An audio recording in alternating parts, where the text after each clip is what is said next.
कहानी के शुरू में हम एक लड़की को देखते हैं जिसका नाम एवर था। उसको स्कूल ले जाने के लिए उसकी दोस्त आई थी।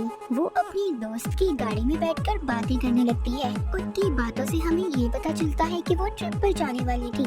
जब ये दोनों बातें कर रही थी तो बातों के दौरान ही एवर की दोस्त अपनी गाड़ी से एक साइकिल वाले को टक्कर मार देती है। एवर नीचे उतरती है ताकि वो उससे माफी मांग सके, मगर जब ये उस लड़की को देखती है तो वो तो इन्हीं का दोस्त था जिसका नाम रेंडल था। रेंडल को चोट तो नहीं लगी थी, पर तभी उधर इनके स्कूल के कुछ और स्टूडेंट आ गए थे जो रेंडल पर ड्रिंक गिराते हैं और उसके साथ बदतमीजी कर रहे थे। इसके बाद खैर जब ये स्कूल पहुंचते हैं तो इनके टीचर सब स्टूडेंट्स को बस में बिठा रहे थे और सबसे फोन भी ले लेते हैं। जब बस में सभी बैठ जाते हैं तो इनके टीचर इनको ट्रिप के बारे में बताते हैं, मगर कोई भी इनकी बात को ध्यान से नहीं सुनता और इनकी बस ट्रिप पर जाने के लिए निकल पड़ती है। थोड़ी देर बाद हम देखते हैं जो इनके टीचर थे, जो इनकी ट्रिप के इंचार्ज भी थे, वो बस में बड़े ही आराम से सो रहे थे। जब उनकी आँख खुलती है तो वो देखते हैं कि बस गलत रास्ते पर जा रही थी। फिर अपने बस के ड्राइवर से पूछते हैं कि बस गलत रास्ते पर क्यों जा रही है। इस बात पर बस ड्राइवर शोर मचा देता है, कहता है बस सही रास्ते पर है। इनके टीचर भी उससे झगड़ा करने लगे थे, मगर तभी बस के आगे वाले शीशे पर कोई चीज टकरा जाती है और सारा शीशा खून से भर गया था और कुछ भी नजर नहीं आता। तभी बस ड्राइवर से नहीं संभाली जाती और बस फिसलते हुए पुल को तोड़कर खाई में गिरने लगती है। डर से सभी चिल्ला रहे थे, लेकिन बस स्पीड से नीचे की तरफ जा रही थी। तभी बस ड्राइवर ब्रेक लगाता है जिससे सभी स्टूडेंट पीछे जाकर गिरते हैं और इस वजह से बहुत ज्यादा जख्मी भी हो गए थे। जब बस रुकती है तो उसके चारों तरफ अजीब सा धुआं हो गया था और तभी बस में रेडियो सुनाई देता है जिसमें बताया जा रहा था कि बाहर एक केमिकल का हमला हो गया है। सभी लोगों को अपनी इलेक्ट्रिक डिवाइसेस लेकर करीब वाले स्टेशन पहुंचना होगा। ये सब सुनकर सब डर गए थे। टीचर बस ड्राइवर से कहते हैं कि रेडियो को बंद करो। तभी बाहर इनको एक आदमी नजर आता है जिसके हाथ खून में भीगे हुए थे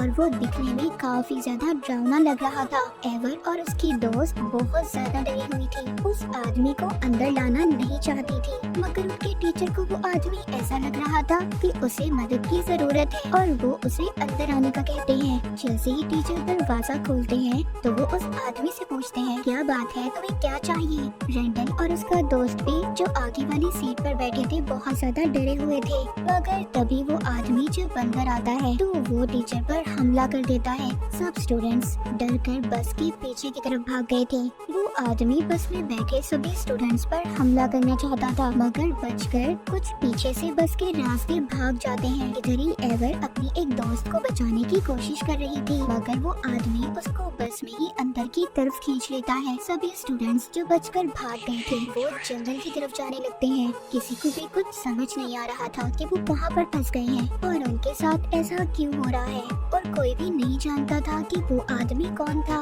इंसान था या फिर कोई ज़ॉम्बी था।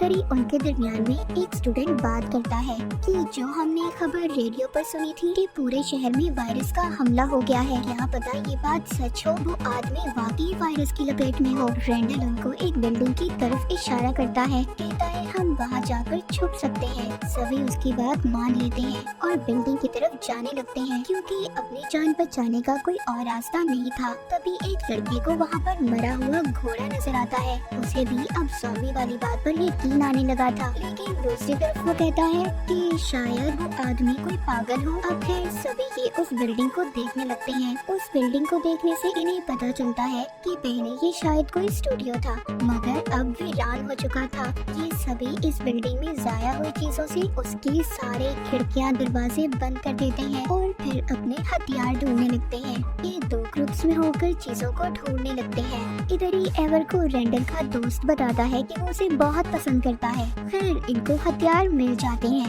ये फिर से सब इकट्ठे हो गए थे। तभी बाहर से उन्हें आवाज सुनाई देती है जो इनकी दोस्त की थी, मगर वो अकेली नहीं थी, उसके साथ वो पागल आदमी भी था जो कुछ अजीब था और उसने इनके टीचर पर भी हमला किया था। एवर अपनी दोस्त की मदद करना चाहती थी, मगर बाकी सब उसको मना कर देते हैं। काफी देर तक जब कोई बाहर नहीं जाता तो वो पागल आदमी उनके दोस्त पर हमला कर देता है और उसे मार देता है। ये सभी उधर बहुत ज्यादा डरे हुए थे और छुपकर सब देख रहे थे। इन लोगों को ऐसा लग रहा था कि इनकी दोस्त मर चुकी है। तभी अचानक से उनका ड्राइवर खिड़की को तोड़कर अंदर आ गया था। उसके मुंह से खून आ रहा था और काफी अजीब लग रहा था। उस ड्राइवर की हालत को देखकर ऐसा लग रहा था कि जैसे वो सच में ज़ॉम्बी बन गया हो। सभी उससे डरकर भाग रहे थे। वो बचते बचाते एक जगह पर जाकर छुप जाते हैं। तभी उनका एक दोस्त आता है जो भागकर बचते हुए इन तक पहुंच गया था। वो आकर इनको बताता है कि बाहर कोई वायरस फैला हुआ है, सब लोग इन्फेक्टेड हो रहे हैं। मगर जिनसे वो बचकर यहाँ तक पहुँचा था, ज़ॉम्बी इसका पीछा करते हुए यहाँ तक पहुँच गए थे। ये सभी मिलकर उन ज़ॉम्बीज़ पर हमला कर देते हैं और एक छोटे से रास्ते से आगे की तरफ जाने लगते हैं। इस बार इन्होंने सभी ज़ॉम्बीज़ को मार दिया था। अब वो एक छोटे से रास्ते से होते हुए एक कमरे में पहुंच गए थे। जब ये एक कमरे में पहुंचते हैं तो जाते हुए उनका एक दोस्त देखता है कि जो उसका दोस्त था वो भी ज़ॉम्बी बनने वाला था, मगर ये उसे वहीं छोड़कर चले जाते हैं। उधर आकर अब वो लड़का बहुत रो रहा था। उसको शर्मिंदगी हो रही थी कि उसने अपने सबसे अच्छे दोस्त का साथ नहीं दिया, उसको वहाँ पर अकेला ही छोड़ दिया। उसको भी काफी ज्यादा खुद अजीब महसूस हो रहा था। उससे सभी पूछते हैं कि वो ठीक है, तो वो अपने जिस्म पर ज़ॉम्बी के काटने का निशान दिखाता है और कहता है कि हाँ मैं ठीक हूँ, लेकिन वो ठीक नहीं था। उसको वाकई सब अजीब लग रहा था। तभी इधर भी बस ड्राइवर आ गया था जो अभी तक यहीं पर घूम रहा था। वो दोबारा से सभी पर हमला कर देता है। इस बार रैंडल एक डंडा उठाता है और उसको बहुत मारता है। तब तक मारता रहता है जब तक वो मर नहीं जाता। वो लड़का जिसको ज़ॉम्बी ने काट लिया था वो इन सब ज़ॉम्बीज़ को जलाना चाहता था, इसीलिए वो ऊपर की तरफ जा रहा था। यहाँ पर उसकी मदद करने एक दोस्त आता है, मगर उसको बिल्कुल भी अच्छा नहीं लगता। वो उसे यहाँ से जाने का कहता है, लेकिन तभी उधर वही बस ड्राइवर आ गया था और उस लड़के को लेकर नीचे कूद जाता है। अब वो जैसे नीचे कूदा था उसको मर जाना चाहिए था, मगर वो मरता नहीं और अपने जिस्म को अजीब तरह से सीधा करता है।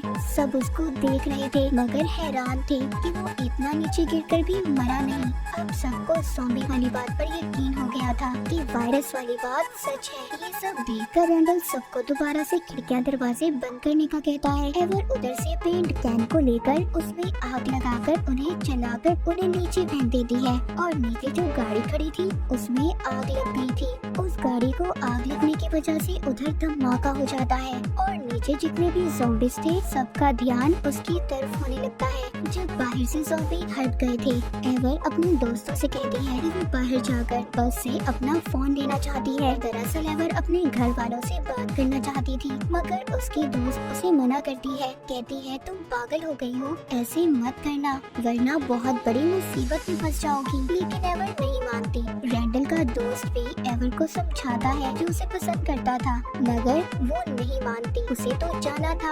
अब खैर इसके बाद ही रैंडल की दोस्त के साथ बस तक चली जाती है। इसको वहाँ पर वो थैला मिल जाता है जिसमें इनके टीचर ने सभी के फोन्स को रखा था, मगर जब ये फोन को देखती है तो सबके फोन बंद थे। एवर का ये प्लान फेल हो गया था। बेचारी एवर को अब बिल्कुल भी अच्छा नहीं लग रहा था। वो सोचती है कि उसने यहाँ पर आकर बहुत बड़ी बेवकूफी की है। पर रैंडल का दोस्त कहता है कि मुझे तुम्हारी बात अच्छी लगी कि तुम सबको बचाने के लिए इतना कुछ कर रही हो। तभी इसको बस में रेडियो पर सुनाई देता है वही मैसेज जो इन लोगों ने सुबह सुना था। जब ये पास जाकर देखती है तो रेडियो में कैसेट थी, मतलब वो मैसेज जो इन्होंने सुबह सुना था वो असल नहीं था, ये सब कुछ रिकॉर्ड था। इसको समझ आ जाता है कि इनको यहाँ पर किसी ने फंसाने की कोशिश की थी। तभी रैंडल का दोस्त पीछे से एवर को इंजेक्शन लगा देता है और कहता है सॉरी एवर, मुझे माफ कर दो। पीछे से रैंडल भी आ गया था। यहाँ पर हमें पता चलता है ये सब कुछ रैंडल और उसके दोस्त ने किया था, क्योंकि स्कूल में सभी दोस्त इनका मजाक बनाते थे, इनको बुरा भला कहते थे और इसी बात का बदला ये अपने सभी दोस्तों से लेना चाहते थे। उन्होंने अपने इस ट्रिप से पहले ये सारा कुछ प्लान किया था। वो एक ड्रग डीलर से मिले हुए थे और ये ड्रग डीलर कोई और नहीं बल्कि वही आदमी था जिसने शुरू में टीचर पर पर हमला किया था। इतना ही नहीं, बस ड्राइवर भी इनके साथ मिला हुआ था और यही वजह थी कि वो बस ड्राइवर बस को गलत रास्ते पर ले जा रहा था। उस ड्रग डीलर ने ही इनको एक ज़ॉम्बी जूस के बारे में बताया था, जिसको पीकर लोग अजीब से हो जाते हैं। उन्हें देखकर ऐसा लगता है कि ये ज़ॉम्बी बन गए हैं और उसी ड्रग डीलर ने सभी स्टूडेंट्स को एक ज़ॉम्बी जूस इंजेक्शन में डालकर लगा दिए थे, जिनको देखकर ऐसा लग रहा था कि वो ज़ॉम्बी बन गए हैं। रैंडल और ड्रग डीलर मिलकर सबको मारना चाहते थे, मगर रैंडल का दोस्त ऐसा नहीं चाहता था। वो कहता है हम ऐसा नहीं कर सकते। उधर रैंडल अपने सब दोस्तों को ये कहकर आया था कि सभी ज़ॉम्बी बन चुके हैं, अगर ये तुम्हें कुछ नुकसान पहुंचाने की कोशिश करें तो तुम इन्हें मार देना। मगर अब एवर ने भी इनकी सारी बातें सुन ली थी। उसे होश आ गया था। वो पूरी तरह से बेहोश नहीं थी। रैंडल और उसका दोस्त जब बस से उतरते हैं तो एवर भी रेंगते हुए उतर जाती है। जब वो जा रही थी तो ड्रग डीलर ने उसे देख लिया था। वो जब उसे रोकता है तो इस बार एवर उसे जोर जोर से मारती है और मार देती है। रैंडल जब बिल्डिंग में जाता है तो उधर अपने बाकी दोस्तों को कहता है कि हमारे आधे दोस्त ज़ॉम्बी बन चुके हैं, इसलिए ये लो हथियार और जब भी वो तुम्हारे सामने आए उन्हें मार देना। जिसके बाद हम देखते हैं कि एवर भी बिल्डिंग में आ चुकी थी। वो रैंडल के दोस्त को बहुत मारती है। तभी जब बाकी के दोस्त उस पर हमला करने आते हैं तो उन्हें कहती है रुक जाओ और उनको सारी बात बताती है। अब क्योंकि रैंडल के दोस्त ने उसे भी ड्रग का इंजेक्शन लगाया था, वो अपने दोस्तों को अपना निशान भी दिखाती है। सब दोस्तों को पता चल गया था। पीछे से रैंडल आता है और कहता है कि एवर को मार दो, वो एक ज़ॉम्बी है। लेकिन वो उसे नहीं मारते, उल्टा इस पर हमला कर देते हैं। तभी वो एक पेंटिंग को देखते हैं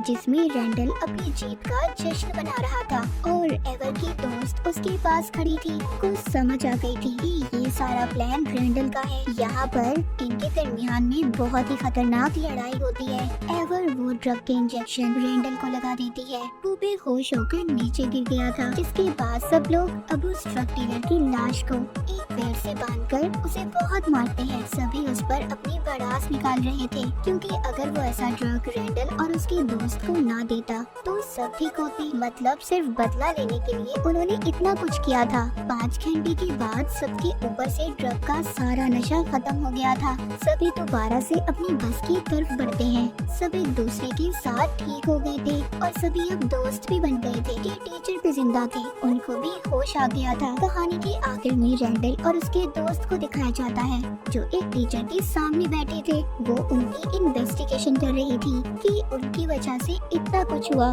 सब स्टूडेंट इतनी बड़ी मुसीबत में फंस गए। तो इस कहानी से हमें ये सबक मिलता है कि हमें किसी को भी बिना वजह तंग या किसी का मजाक नहीं बनाना चाहिए। ये ना हो कि वो इंसान आपका खतरनाक दुश्मन बन जाए, जिससे आपकी जान को भी खतरा हो। तो अपने सभी दोस्तों के साथ एक जैसा रहें, सबका ख्याल रखें, वरना आपका किया गया एक मजाक सबके लिए खतरा बन सकता है। वो मजाक किसी के भी दिल में आपके लिए नफरत पैदा कर सकता है, जैसे रैंडल और उसके दोस्त के दिल में अपने सभी दोस्तों के खिलाफ थी। तो बिल्कुल भी किसी के साथ गलत मत करें, किसी का मजाक मत बनाएं। और इसी मैसेज के साथ ये कहानी यहीं पर खत्म हो जाती है।